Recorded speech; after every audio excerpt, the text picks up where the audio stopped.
हमारे कार्यकर्ता आप सभी को साझा करना।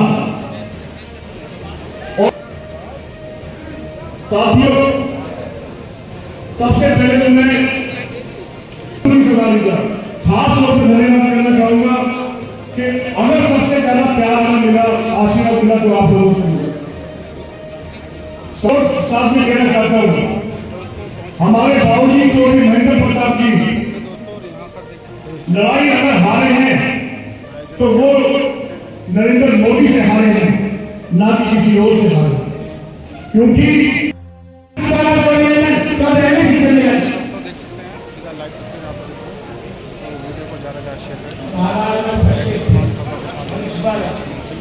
लोकप्रिय नेता चौधरी महेंद्र प्रताप जी और समस्त सम्मानित मंच और मेरे समक्ष उपस्थित जोश से जवानों, नौजवानों और बुजुर्गों, इस समय केवल हमें दो बार आ चुका है।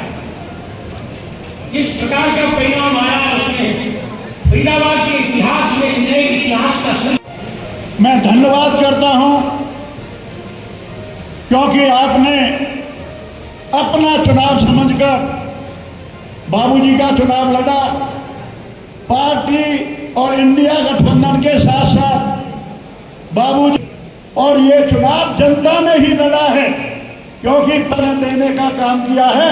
आप बधाई के पात्र हैं और आपने आगे भी इसी तरह बहुत जल्दी विधानसभा के चुनाव आने वाले हैं और हरियाणा में कांग्रेस की सरकार बनने जा रही है और हरियाणा के बहुत ही चौधरी उदय भान जी जिस दिन से बने हैं, कंधे से कंधा मिलाकर हुड्डा साहब और उदय भान जी ने जिस तरह कांग्रेस की लहर चली है पूरे हरियाणा में, आज बीजेपी से भी वो 1.5% हमारा अब भी ज्यादा वोट मिला है और आने वाले समय में मुद्दों की बजाय देश को सांप्रदायिक आग में झोंकते हैं। देश की बात नहीं है, ये पार्टी, ये दोनों की पार्टी है, आज वो साबित हो गया है। तो भाई यही समझना की आवश्यकता है कि आज हम कहाँ खड़े हैं, कहाँ नहीं खड़े, इसलिए हिम्मत हारने की आवश्यकता नहीं है। ये तो नया मार्ग खोल दिया उत्तर प्रदेश की जनता ने, अयोध्या की जनता ने इस बात को आपके सामने रखकर एक नया रास्ता आपके लिए खोल दिया है। तो आप बर्दाश्त छोड़ने की आवश्यकता नहीं है। तो मजबूती से आप खड़े हैं, आप उसके अधिकारी हैं। आज तकरीबन मेरे पास अगर आपके गलत नहीं है तो 56 के करीब कंस्टिट्यूंसी में कांग्रेस ने लीड किया है। अगर यहाँ धनबल का इस्तेमाल न होता और मोदी जी का एक बात का भ्रम लोगों के दिमाग में ना होता तो आप नहीं करते। आपने तो 25 में लड़ाई लड़ी है, तिहाई एरिया में आप कवर नहीं कर सके। मैं तो तिहाई जगह भी नहीं जा सका, कुछ तो क्या कर सकते थे, लेकिन खुद ही स्वयं आप रहे और आपने इतनी मेहनत की है कि धनबल और धनवाद के बावजूद भी आपने 6.25 लाख के लगभग वोट दिए। और दूसरी है 6,12,13,000 और तुम्हें मिली 6,15,000। अरे तुम तो आगे आगे की बात कहता हूँ। तो इसलिए भाई तकनीकी तौर पर चाहे मैं ये चुनाव हार गया, लेकिन हार नहीं हुई। नैतिक तौर पर ये चुनाव की जीत जनता की जीत है। तो भैया मैं तो आपका हृदय से आभारी हूँ। मेरे पास शब्द नहीं है कि आपने सबने शुभ मेहनत प्रताप करके इलेक्शन लड़ा है। ये मैं राजनीति में भविष्य में रहूं या ना रहूं, लेकिन ईमानदारी से तुम्हारे प्यार को मैं कभी नहीं भूलूंगा। पार्षद रहे, संगठन में हमारे साथी और गठबंधन में हमारे मित्र साथी, आप पार्टी के सभी मित्र विराजमान, पार्टी के प्रवक्ता, पार्टी के दूसरे संगठन से संबंधित सारे साथी और मेरे सम्मुख बैठे मेरे साथी बंधुओं, मीडिया के हमारे साथी। देखिए माननीय साथियों, मैं आपको इलेक्शन में इस सीटों में जो कुछ भी बीता उसकी डिटेल से चर्चा की है। आज का ये कार्यक्रम का उद्देश्य, आप हजारों की संख्या में यहाँ बैठे हैं, इसका उद्देश्य था कि जो भाई जिन्होंने दिन रात यहाँ मेहनत की है, 25 दिन इस इलेक्शन में अपना पसीना बहाया है, अपने आप को उम्मीदवार बनकर के काम किया है, इनको यहाँ मैं इनका धन्यवाद अदा करूँ। इसका उद्देश्य ये था, आप 2 दिन के इस नोटिस में, सिर्फ 2 दिन के टेलीफोनिक नोटिस में आप हजारों की संख्या में यहाँ हाजिर हैं। मैं हृदय से आपका सम्मान करता हूँ और आपका स्वागत भी करता हूँ। आपका आभार इन शब्दों में करूँ। देखिए, मैं शुरू से कहता रहा हूँ, मेरे मित्र साथियों ने, जितने भी एमएलए मिनिस्टर्स हमारे, इन्होंने आपको बड़े विस्तार से बताया है कि मुझे उम्मीदवार में गठबंधन का जरूर रहा हूँ, लेकिन पब्लिक भावनाओं के आधार पर पार्टी ने मुझे उम्मीदवार बनाकर के आपके पास भेजा। इसलिए मैं आपका ही उम्मीदवार था और आपने भी फल को इस बखूबी निभाया है कि आप स्वयं सारे लोग महेंद्र प्रताप बनकर ही मैदान में लड़े हैं। तो भाई, मैं तो आपका हृदय से आभारी हूँ। साथियों, देखिए, इस लड़ाई की अगर सही मानों में समीक्षा की जाए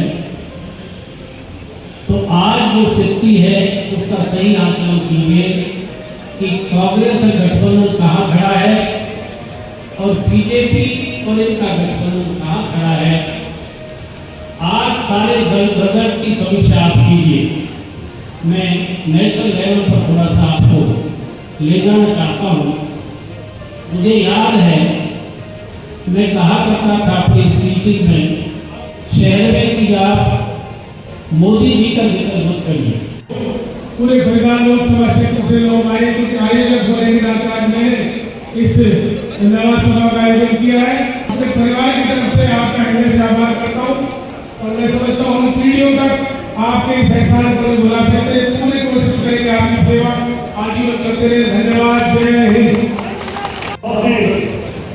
ईमानदार, दिलदार आदरणीय चौधरी महेंद्र प्रताप जी, मंच पर बैठे हुए सभी नेतागण, मेरे सामने पूरे लोकसभा क्षेत्र से आए पूजा के लोग, बुजुर्गों, आदरणीय सरकारों, नौजवान दोस्तों, मातृशक्ति, पत्रकार बंधु, सबसे पहले तो मैं आप सभी का आप यहाँ पधारने पर मैं अपने पिछले हल्के की तरफ से, क्योंकि जहाँ आप हैं ये पिछले क्षेत्र में पड़ता है, इसलिए मैं आप सभी का अपनी तरफ से, पूरे पिछले की जनता की तरफ से आप सभी का हृदय की गहराइयों से आपका अभिनंदन करता हूँ, स्वागत करता हूँ। और बावजूद इस कार्यकर्ता इन लोगों की वजह से आपको आई है। ये मंच किसी को उंगली उठाने का नहीं है, और कोई किसी को कमजोर ना समझे। उंगली उठाकर कमजोरी सब हो सकती है, कमजोर नहीं हो सकता। हम सब हैं, कमजोर नहीं है। आरोप लगाने वाले अपनी गिरबान में झांक कर देखे। इसी के साथ धन्यवाद को मर जाए। 6 लाख का था, वो इस समय 1 लाख पौने 2 लाख के आसपास रह गया। अगर टिकट और 5 से 10 दिन के जो उम्मीदवार थे वो 1.5 महीने, अगर ये टिकट बाबूजी को और 10 दिन पहले मिल जाता तो निश्चित रूप से आज कुछ और भी समा होता। एक तो ये कारण है। और बाबूजी साथ ही एक बात कहना चाहूंगा, उसी के साथ मैं अपनी वाणी को विराम दूंगा। उठाने वालों की मैं इतना कहना चाहता हूं, लेकिन इतना कह रहा हूं आपसे बाबूजी, इस फरीदाबाद से, इस फरीदाबाद की पावन धरती से सांसद के रूप में आपको माना जाएगा। हारने के बावजूद भी आज अगर लोग, कई लोग ऐसे दुखी हैं जिनके मन में पीस है, पीड़ा है, वो आपका प्यार दर्शाता है, आपकी स्नेह दर्शाता है। अगला चुनाव भी आप ही लड़ेंगे और आप ही हराएंगे इसको, लेकिन ये ठिकानी पता नहीं हो। धन्यवाद। जय हिंद, जय भारत, जय कांग्रेस।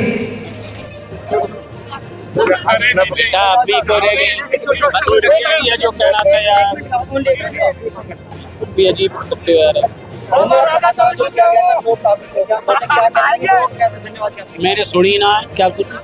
लोगों का धन्यवाद कैसे किया, धन्यवाद सभा का लोग का, अरे ये अब मैंने कह दिया कि भैया धन्यवाद सभा थी कि उन साथियों ने, मित्रों ने, सभी ने मेहनत की है, उनको यहाँ बैठ के बुला कर उनका हृदय से आभार व्यक्त करो, तो मैंने उनको आभार व्यक्त किया, तो हम उनके आभारी हैं।